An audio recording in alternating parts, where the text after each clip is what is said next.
السلام علیکم ناظرین، حکومت پنجاب مئی 2027 تک پرائمری اور ایلیمنٹری حصے کو ختم کرنے کا سوچ رہی ہے۔ اگر یہ فیصلہ واقعی مکمل طور پر نافذ ہو گیا تو سرکاری اسکولوں، اساتذہ کرام اور والدین تینوں کے لیے ایک بڑی تبدیلی ثابت ہو سکتا ہے۔ اس وقت سب سے زیادہ بحث اس بات پر ہو رہی ہے کہ مئی 2027 تک تمام گورنمنٹ پرائمری اسکول، چاہے ان میں طلبہ کی تعداد کتنی بھی ہو، آؤٹ سورس کیے جا سکتے ہیں۔ اسی کے ساتھ 300 سے کم طلبہ والے تمام elementary school Punjab education foundation یعنی پیف کے حوالے کیے جانے کی بات سامنے آ رہی ہے، جبکہ 300 سے زیادہ انرولمنٹ رکھنے والے اسکولز کو Nawaz Sharif school of eminence programme کے تحت منتقل کرنے پر غور کیا جا رہا ہے۔ اس صورتحال نے ہزاروں سرکاری اساتذہ کرام میں تشویش پیدا کر دی ہے، کیونکہ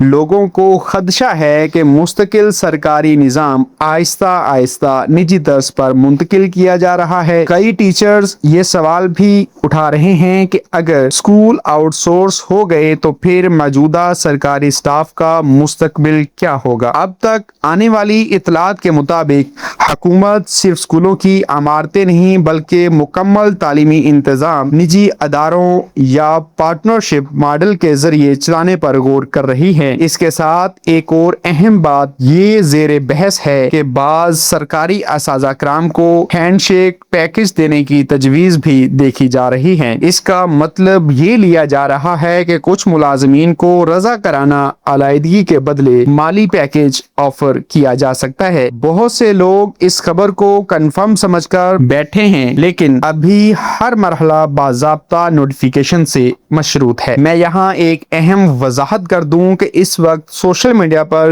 کئی دعوے بغیر سرکاری دستاویزات کے بھی چل رہے ہیں، اسی لیے ہر خبر کو تصدیق کے بغیر حتمی فیصلہ سمجھنا درست نہیں ہوگا۔ البتہ تعلیمی حلقوں میں اس معاملے پر سنجیدہ گفتگو ضرور جاری ہے اور اسی وجہ سے بے چینی بڑھ رہی ہے۔ اساتذہ کرام کی سب سے بڑی فکر یہ ہے کہ اگر پرائمری اور ایلیمنٹری سطح کے زیادہ تر اسکول نجی ماڈل کے حوالے کر دیے گئے تو روزگار کا تحفظ کمزور ہو سکتا ہے، خاص طور پر وہ ٹیچرز دو دیہی علاقوں میں برسوں سے خدمات انجام دے رہے ہیں۔ ان کے لیے نئی پالیسی ایڈجسٹمنٹ مشکل بن سکتی ہے۔ دوسری طرف حکومت کے حامی یہ موقف دے رہے ہیں کہ آؤٹ سورسنگ سے حاضری، رزلٹ اور انتظامی نظام بہتر بنایا جا سکے گا، لیکن مخالف رائے رکھنے والے لوگ کہتے ہیں کہ تعلیمی معیار بہتر بنانے کے اور بھی طریقے موجود ہیں۔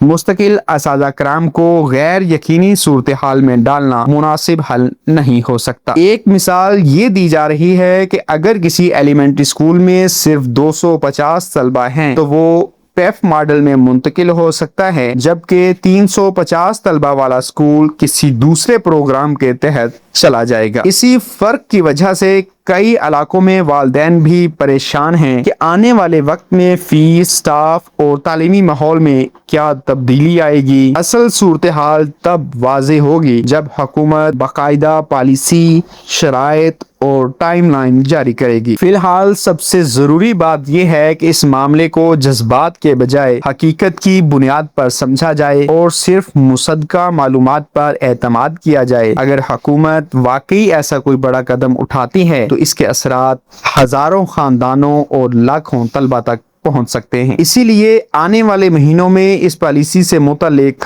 ہر اپڈیٹ اہم ہوگی۔ کوشش یہی ہونی چاہیے کہ تعلیمی نظام میں بہتری بھی آئے اور اساتذہ کرام کا مستقبل بھی محفوظ رہے۔ اگر اس موضوع پر مزید سرکاری اپڈیٹ سامنے آئیں گی تو مکمل تفصیل کے ساتھ آگاہ کیا جائے گا۔ ویڈیو معلوماتی لگی ہو تو اسے لائک اور شیئر ضرور کریں تاکہ زیادہ لوگوں تک درست معلومات پہنچ سکیں۔ چینل کو سبسکرائب کر کے نوٹیفیکیشن آن کر لیں تاکہ آنے والی اہم تعلیمی اور حکومتی اپڈیٹس وقت پر ملتی رہیں۔ ملتے ہیں اگلی ویڈیو میں، تب تک کے لیے اجازت دیجیے۔ اللہ حافظ۔